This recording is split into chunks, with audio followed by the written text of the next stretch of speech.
Al menos 300 monumentos soviéticos han sido destruidos en varios países europeos en un intento de borrar la verdad histórica sobre la hazaña del pueblo de la URSS en la Segunda Guerra Mundial. Así lo destacan en el Comité de Derechos Humanos ante el presidente de Rusia. Movidas por la rusofobia, naciones como Letonia, Estonia y Polonia incluso promovieron leyes dirigidas contra el legado soviético. Semyon Senderov nos cuenta más.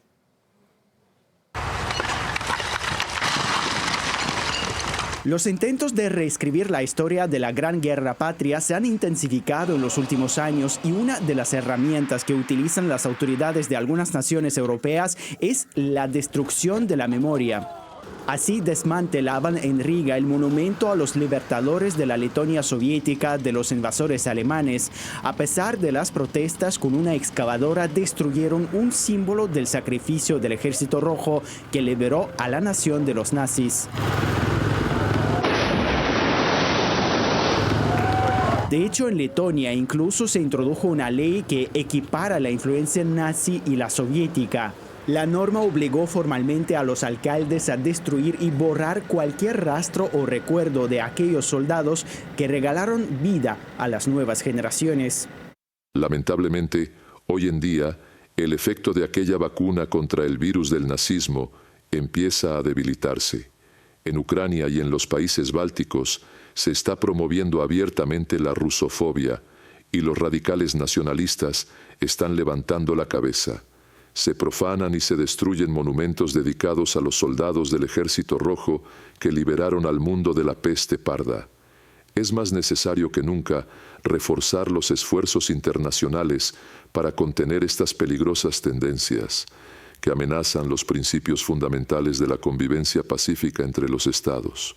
Desde el 2016 en Polonia está vigente una ley que prohíbe nombrar las calles, escuelas y hospitales con los nombres de las personalidades o eventos relacionados al comunismo.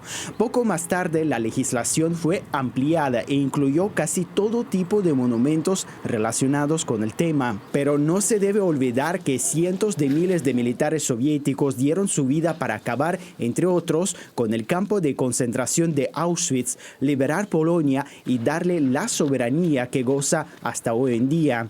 En mayo del 2023, las autoridades polacas demolieron un monumento que recordaba la hazaña de 676 soldados soviéticos que murieron liberando la ciudad de Glubčice en marzo del 45. Transmitieron el proceso de destrucción en vivo, asegurando que de esta forma se estaban luchando por la conciencia de las nuevas generaciones.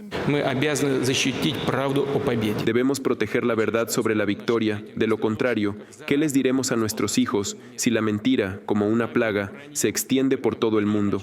A la descarada falsedad y a los intentos de distorsionar la historia, debemos contrarrestarlos con hechos. En la República Checa también la política tomó rumbo hacia la eliminación de todo lo que recuerde la participación soviética en la liberación de Checoslovaquia. Así, en Praga derrumbaron la estatua del mariscal Konev, quien dirigió las operaciones del Ejército Rojo en el este de Europa. La propaganda que busca acabar con los homenajes a los militares soviéticos hace efecto en ciertos casos. Así, en varias naciones se han cometido actos de vandalismo contra monumentos soviéticos.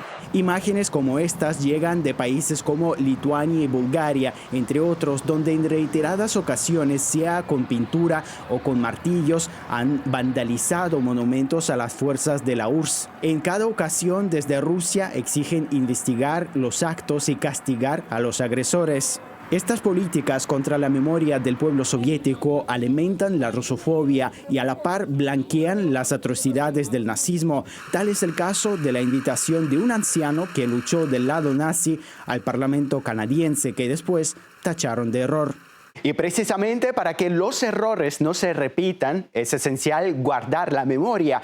El recuerdo de aquellos que no dudaron en tomar las armas y defender no solo a sí mismos y a sus familias, sino al mundo entero de la propagación de la ideología nazi.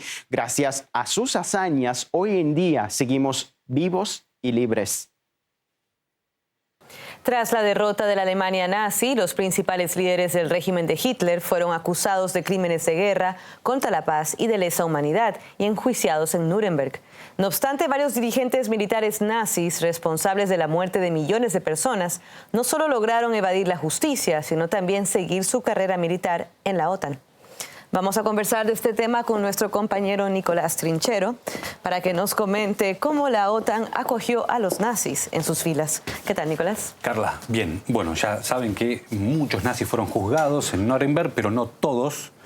E incluso hubo varios premiados, podemos decir, con puestos importantes dentro de la OTAN en lo que es la segunda mitad del siglo XX. Empezamos por este señor Adolf Heusinger, jefe de operaciones del Estado Mayor del Ejército Alemán en este periodo, sustituto del jefe del Estado Mayor del Ejército Alemán en julio de 1944 y después presidente del Comité Militar de la OTAN entre 1961 y 64. En 1961, cuando Heusinger comienza a gestionar allí en su cargo en la OTAN, la Unión Soviética había exigido a Estados Unidos extraditarlo por crímenes de lesa humanidad.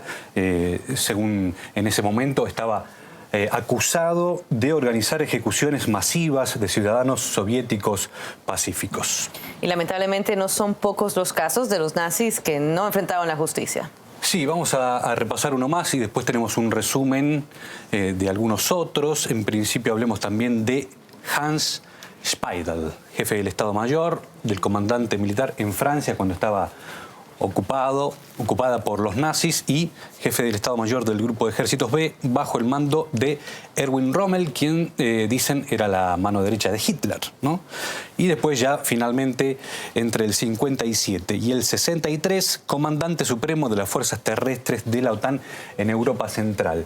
Y allí mismo, en esa zona, podemos decir, en esa región, había otros nazis, otros comandantes de las fuerzas de la OTAN en Europa Central, alemanes, nazis como este que tenemos aquí al principio. La cuestión es que fueron más o menos 5 entre 1966 y 1983, todos nazis, y esto entonces también nos hace pensar en lo que estamos viviendo hoy por hoy con respecto al régimen de Kiev. Entonces vale la pena recordar las palabras del canciller Sergei Lavrov de hace poco, ¿no? Prácticamente toda Europa, dijo, vuelve a hacernos la guerra, comprometida con las armas y bajo los estandartes nazis. Vemos en ese caso la impunidad cuando los nazis no enfrentan la justicia. Así es. Muchas gracias, Nicolás. De nada.